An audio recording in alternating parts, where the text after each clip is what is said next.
Hi hello welcome back to our channel. ఈరోజు అయితే back neck పర్ఫెక్ట్గా భుజాలు జారకుండా డీప్ నెక్తో ఎలా తీసుకోవాలో అయితే చూపిస్తానండి. సో ఫస్ట్ అయితే వీడియో ఎక్కడ కూడా స్కిప్ చేయకుండా చూడండి. అలాగే నా ఛానల్ని సబ్స్క్రైబ్ చేసుకున్నట్లయితే సబ్స్క్రైబ్ అయితే చేసుకోండి. సో ఈ బ్లౌజ్ వచ్చేసి ఆల్రెడీ డీపే ఉందండి, కొంచెం కప్ అనేది ఎక్కువగా ఉంది, బ్లౌజు లెంత్ కూడా కొంచెం తక్కువగా ఉంది అనేసి అయితే చెప్పారు. So neck size, neck length పెంచాలి, అలాగే కప్పు లెంత్ పెంచాలి. అలాగే ఇంకొకటి ఏంటంటే మనకి ఇలా ఫ్రంట్ వచ్చేసరికి ఉక్స్ పట్టికి కాజా పట్టికి అయితే ఇంత డిఫరెన్స్ అయితే ఉంది కదండి. అలాగే మనం ఇలా బ్లౌజ్ని 2 ఫోల్డింగ్స్ చేస్తే అయితే మనకి ఉక్స్ పట్టి కాజా పట్టికి డిఫరెన్స్ అలాగే ఉంది. మళ్ళీ ఇలా సైడ్ జాయింటింగ్ అనేది ఉంది కదా, సో దానికి కూడా చాలా డిఫరెన్స్ అయితే ఉందండి. ఇలా ఉంటే మనకి బ్లౌజ్ అనేది వేసుకుంటే బ్లౌజు ఫిట్టింగ్ అనేది మనకి పర్ఫెక్ట్గా ఉన్నా కూడా కంఫర్ట్ అనేది ఉండదండి. ఎందుకంటే బ్లౌజ్ ఒక సైడ్కి తిరిగిపోయినట్టయితే ఉంటుంది. సో దానివల్ల కూడా మనకి బ్లౌజ్ అయితే కరెక్ట్గా ఉండదండి. సో మనం ఫస్ట్ అయితే బ్లౌజ్ బ్యాక్ పార్ట్ అయితే కటింగ్ చేసుకునే ముందు లైనింగ్ని అయితే వాష్ చేసి పెట్టుకోవాలి. సో మనం ఇలా వాష్ చేసినప్పుడు అయితే ఎగుడు దిగుడుగా అయితే వస్తుంది కదా, కరెక్ట్ ఫోల్డింగ్ అయితే చేసేసుకోవాలి. కింద అయితే కంపల్సరీగా ఎక్స్ట్రాస్ అయితే ఉంటాయి. సో ఆ ఎక్స్ట్రాస్కి అయితే ఇలా స్ట్రైట్గా అయితే మనకి క్లాత్ ఎక్కడి వరకు స్ట్రైట్గా ఉంటుందో ఎక్స్ట్రా అంతా పోయేట్టు ఇలా స్ట్రైట్గా మార్జిన్ అయితే తీసి పెట్టేసుకోవాలి. సో కొలత బ్లౌజుతోని మనము మార్కింగ్ చేసుకునే కంటే టేప్తో చేసుకుంటే అయితే మనకి కరెక్ట్గా అయితే ఉంటుందండి. సో ఇక్కడ బ్లౌజ్ లెంత్ కూడా పెంచాలి, నెక్ కూడా పెంచాలి. సో ఫస్ట్ అయితే మనం దీని కొలత ఎంత ఉందో, లెంత్ అంటే పొడవు ఎంత ఉందో చూసుకోవాలి. సో ఇక్కడ పొడవు వచ్చేసి 15.5 ఇంచులు ఉందండి. సో ఒక హాఫ్ ఇంచు పెంచుకున్నా కూడా 16 ఇంచులు అయితే వస్తుంది. సో ఈ 16 ఇంచులకి సో 15.5 ఉందండి. సో మనం నార్మల్గా అయితే 16.5 పెట్టేసుకుంటాము. ఒక హాఫ్ ఇంచ్ పెంచమని అన్నారు కాబట్టి సో ఎక్స్ట్రా ఖర్చుతో కలిపి 17 ఇంచులు అయితే పెట్టుకోవాలి. సో ఇక్కడ మనము బ్లౌజు తీసుకునేటప్పుడే లెంత్ కానీ, బ్లౌజ్ పొడవు కానీ, నెక్ కానీ అన్నీ కరెక్ట్గా ఉన్నాయా లేవా అనేది అయితే కరెక్ట్గా అడిగి అయితే తెలుసుకోవాలి. కొలత పెంచుకోక అయితే మనకి ఫుల్ లెంత్ వచ్చేసి 16.5 ఇంచులు, ఖర్చుతో కలిపి 17.5 ఇంచులు ఇలా పెట్టేసుకున్న తర్వాత కింద అయితే ఇలా డబుల్ మార్కింగ్ అయితే చేసుకోవాలండి. ఎందుకంటే మనము ఆల్రెడీ 1 ఇంచు అనేది ఖర్చు కోసం అయితే తీసుకున్నాం కదా. సో ఈ ఖర్చు కోసం ఆ 1 ఇంచు అయితే ఇలా పైన ఒక హాఫ్ ఇంచు, కింద ఒక హాఫ్ ఇంచు డిస్టెన్స్ అయితే తీసుకోవాలి. సో ఈ మనం ఎక్స్ట్రా మార్కింగ్ అనేది తీసుకున్నాం, ఈ మిడిల్ అయితే మనకి కరెక్ట్ బ్లౌజ్ లెంత్ అయితే వస్తుందండి. సో మనము మార్కింగ్ చేసుకునేటప్పుడు కూడా పైన కింద ఈ ఎక్స్ట్రా ఖర్చు అయితే వదిలేసి మార్కింగ్ అయితే చేసుకోవాలండి. మనం ఖర్చుతో కలిపి చేసుకున్నట్లయితే మనకు నెక్ లెంత్ అయితే తగ్గిపోతుంది. ఇక్కడైతే షోల్డర్ లెంత్ వచ్చేసి 5 ఇంచులు అయితే పెట్టుకోవాలండి. సో ఇక్కడ మనకి కరెక్ట్ లెంత్ అయితే సరిపోయింది కదా. ఇక్కడ షోల్డర్ లెంత్ అనేది 5 ఇంచులు, నెక్ విడ్త్ వచ్చేసి 2 ఇంచులు, షోల్డర్ విడ్త్ వచ్చేసి 3 ఇంచులకి అయితే ఇలా మార్కింగ్ చేసుకోవాలి. ఇలా మార్కింగ్ చేసుకున్న తర్వాత నడుము లూజ్ అయితే చూసుకోవాలండి. సో ఇక్కడ ఉక్స్ పట్టి చివర నుండి కాజా పట్టి చివర వరకు అయితే ఇలా టేప్తో ఈక్వల్గా వచ్చేట్టు అయితే చూసుకోవాలి.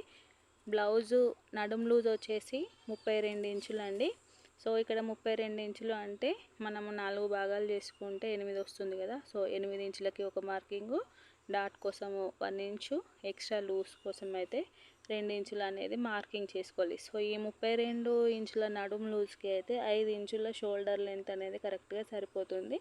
మనము షోల్డర్ పైన వచ్చేసి 5 ఇంచులు పెట్టుకున్నాం కదా. సో కొంచెం కిందికి కూడా మనం 5 ఇంచుల క్లాత్ ఉండేట్టు అయితే ఇలా మార్కింగ్ చేసుకొని హార్మ్ రౌండ్ కోసము ఇలా 6 ఇంచులకి మార్కింగ్ అయితే చేసుకోవాలండి.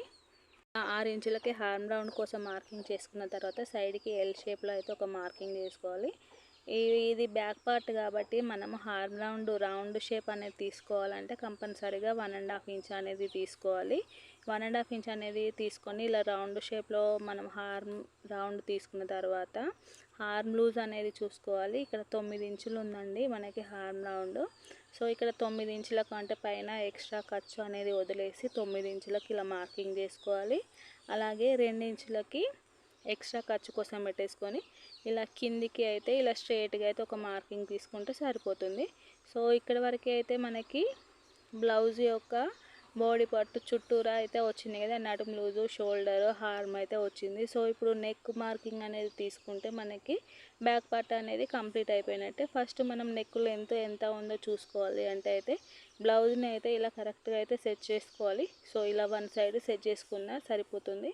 సో మనకి చూసారు కదా చాలా తక్కువ అయితే ఉందండి, 9.5 ఇంచులు మాత్రమే ఉంది.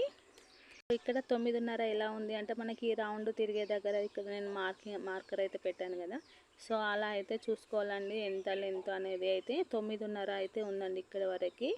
సో 9.5 అంటే వాళ్ళు అయితే ఒక 11, ఇంకొక 2 ఇంచులు, ఇంచున్నర, 2 ఇంచులు అయితే పెట్టమన్నారు. సో కప్పు అనేది మనకి వాళ్ళు నెక్ అయితే పర్టికులర్గా చెప్పలేదండి. బ్లౌజు లెంత్ అయితే ఇంచు కానీ హాఫ్ ఇంచ్ కానీ పెంచమన్నారు. అలాగే నెక్ కూడా, నెక్ అని పర్టికులర్గా చెప్పలేదు కానీ కప్పు అనేది చాలా చిన్నగా ఉండాలన్నారండి. సో ఇక్కడైతే 4.5కి అయితే పెట్టాను. మనకి ఎందుకంటే ఇలా రివర్స్ చేసి కుట్టగట్ట టోటల్ అయితే మనకి ఒక 4 ఇంచులకు, 4.5 ఇంచులకు అయితే వస్తుంది కదా.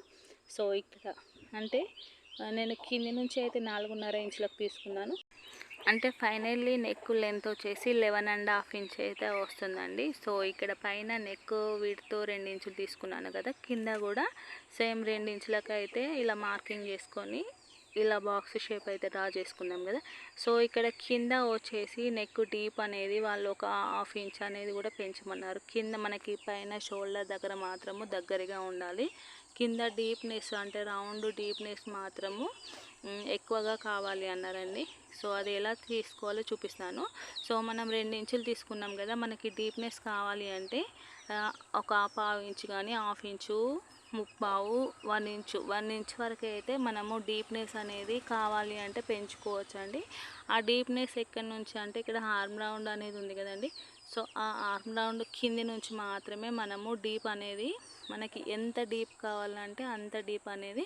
సో ఇక్కడ నేను మార్కింగ్ స్కేల్ అయితే ఎలా పెట్టాను, సో అక్కడి నుండి మాత్రమే కిందికి డీప్ అనేది పెంచుకోవాలండి. సో పైనుంచి డీప్ అనేది పెంచుకున్నాం అనుకోండి, మనకి షోల్డర్ అనేది అస్సలకే ఆగదండి, మొత్తం జారిపోతుంది. సో మనకి డీప్ షోల్డర్స్ జారకుండా డీప్నెస్ కావాలి అంటే మాత్రము ఈ విధంగా అయితే మార్కింగ్ చేసుకుంటే సరిపోతుంది. అలాగే నెక్ రౌండ్ కూడా మనము నెక్ రౌండ్ తీసే దగ్గర కూడా మనకి డీప్నెస్ అనేది వస్తుందండి. సో ఇదైతే 1 ఇంచు తీసుకుంటే అయితే రౌండ్గా వస్తుంది. ఇందులో కూడా 1/4 inch, half inch, 1/4 inch, 1 inch. So 1 inch అనేది నెక్ రౌండ్ అనేది దగ్గరగా వస్తుంది. 1/4 ఇంచుతో తీసుకుంటే అయితే మనకి కొంచెం డబ్బా గల్లా షేప్లో అయితే వస్తుందండి. సో మనకి డీప్ అనేది ఎలా కావాలి అంటే అలా ఎక్కువ కావాలి అంటే అయితే మనము బయట వైపుకి పెంచుకోవాలి. అలాగే మనకి ఉన్నంతలోనే మనకి డీప్ ఎక్కువ కావాలి అంటే ఇలా రౌండ్ తిప్పే దగ్గర 1/4 ఇంచు కానీ, హాఫ్ ఇంచ్ కానీ అయితే అలా తీసుకుంటే మనకి రౌండ్ అనేది కరెక్ట్గా వస్తుంది. సో నేనైతే ఇక్కడ హాఫ్ ఇంచు అంటే పైన నెక్ విడ్త్ 2 ఇంచులు తీసుకున్నాను కదా, కింద అయితే 2.5 ఇంచులకి అయితే తీసుకున్నాను. అంటే ఒక హాఫ్ ఇంచు డీప్ అనేది ఎక్కువగా తీసుకున్నాను. అలాగే నెక్ రౌండ్ దగ్గర 1/4 ఇంచు మాత్రమే తీసుకున్నానండి. అలాగే కింద రౌండ్ షేప్ అయితే అయిపోయింది కదా, పైన అయితే ఒక 1/4 ఇంచు అనేది లోపలికి ఇలా క్రాస్ చేసుకున్నాను. సో ఇక్కడ చూసారు కదా, షోల్డర్ దగ్గర వచ్చేసి తక్కువగా ఉంటుంది, కింద రౌండ్ దగ్గర వచ్చేసరికి ఎక్కువగా ఉంటుంది. సో ఇప్పుడు మనం మార్కింగ్ చేసిన దానికంటే స్టిచ్చింగ్ చేసిన దగ్గర అయితే ఇంకొంచెము డీప్ అనేది ఇంకా నీట్గా అయితే వస్తుంది. సో ఇక్కడ బ్యాక్ పార్ట్ అండి, డాట్ లెంత్ కూడా మనం షోల్డర్ మిడిల్లో నుంచి తీసుకుంటాం కదా. సో ఈ నెక్ రౌండ్కి ఒక 1 ఇంచు కిందికి ఉండేట్టు చూసుకోవాలి. అలా ఉంటేనే మనము ఎంత డీప్ తీసుకున్నా కూడా మనకి రౌండ్ షేప్ అనేది కరెక్ట్గా రావాలి. అంటే మనకి బ్యాక్ డాట్ బట్టి అయితే ఉంటుంది. సో మనకి బ్యాక్ డాట్ అనేది ఎంత లెంత్ ఎక్కువగా ఉంటే మనకి రౌండ్ షేప్ అనేది అంత నీట్గా కనబడుతుంది. అలాగే మనకి డాట్ అనేది చిన్నగా ఉందనుకోండి, డాట్ అనేది చిన్నగా ఉండి మనకి డీప్నెస్ అనేది ఎక్కువగా ఉంటే లూజ్ అనేది వచ్చి మనకి భుజాలు అనేది జారడానికి కూడా ఛాన్స్ అనేది ఉంటుంది. అలాగే కింద ఇలా ఒక హాఫ్ ఇంచు ఇలా క్రాస్గా మార్కింగ్ అనేది చేసుకుంటే కూడా మనకి షోల్డర్స్ అనేది జారకుండా పర్ఫెక్ట్ ఫిట్టింగ్తో అయితే వస్తుందండి. ఇలా ఇంకొకటి మనకి షోల్డర్ పైన ఇలా క్రాస్గా చేసుకున్నా కూడా షోల్డర్స్ అనేవి జారకుండా కరెక్ట్గా అయితే వస్తుంది. సో మనకి ఈ విధంగా అయితే డీప్నెస్ కావాలి, భుజాలు జారకుండా ఉండాలి అన్నప్పుడు అయితే ఈ విధంగా అయితే మార్కింగ్ చేసుకోండి. డీప్నెస్ పెంచుకోవాలి అన్నప్పుడు ఇలా ఆర్మ్ రౌండ్కి కింద నుంచి మాత్రమే మనము డీప్నెస్ అనేది పెంచుకోవాలి. అలాగే బ్యాక్ డాట్ వచ్చేసి మనకి నెక్ రౌండ్ ఎంత ఉంటే దానికంటే ఒక 1 ఇంచ్ తక్కువ ఉండేట్టు చూసుకోవాలి. అలాంటప్పుడు మనకి అలా చేసుకున్నప్పుడు మాత్రమే మనకి నెక్ రౌండ్ అనేది నీట్గా కనబడుతుందండి. అదే డాట్ చిన్నగా వేసుకుంటే అయితే నెక్ రౌండ్ అనేది నీట్గా కనబడదు. సో ఈ విధంగా అయితే మీరు బ్లౌజ్ కట్ చేసి చూడండి, చాలా నీట్గా పర్ఫెక్ట్గా అయితే వస్తుంది. సో ఇక్కడ కటింగ్ చేసిన తర్వాత మనకి కప్ వచ్చేసి 4.5 ఉంది కదండి. సో 4.5 అంటే కింద ఈ ఎక్స్ట్రా అయితే 1/2 ఇంచ్ పోను, మన 1/2 ఇంచ్ అయితే పోతుంది. ఇక్కడ నెక్ రౌండ్ దగ్గర కూడా ఒక 1/2 ఇంచ్ అయితే పోతుందండి. సో మనకి అయితే 4.5 ఇంచులు అయితే కరెక్ట్గా వస్తుంది. సో ఫైనల్లీ అయితే కస్టమర్ అడిగిన డౌట్స్తో అయితే బ్లౌజ్ అయితే కటింగ్ చేశాను. సో నా వీడియో కనుక మీకు నచ్చినట్లయితే please like, share and subscribe. Thank you for watching.